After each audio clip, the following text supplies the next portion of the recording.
What's the most out-of-touch thing you've heard someone say? 1. I had a friend whose son got convicted of homicide. Another friend tried to empathize by saying that his son got a speeding ticket and he didn't know what to do about it. The first man said, "Pay the effing ticket and hug your son." Then he left. 2. In high school, got called out of class to my guidance counselor's office where my mom was waiting to break the news that my best friend had been killed the night before in a car crash. I'll never forget the blank stare that GC gave me while I'm in the middle of a total meltdown as she asked, "I take it this is someone you knew?" "Nah, lady. Never heard of them until today. This is just how I react every time somebody dies. I'm what you might call an extreme empath." 3. I was traveling through a particularly poor part of the USA with some hippie friends on a hippie bus. I do not consider myself a hippie. The people who lived there had tin sheets and pallets and other basically junk materials put together to make their homes. As someone who didn't grow up with a whole lot of money, not as bad as this, I was feeling a bit down about seeing the situation.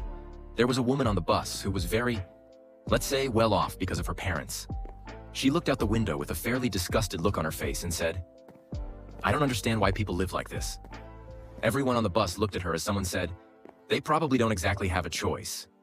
It was fairly quiet for a while. 4.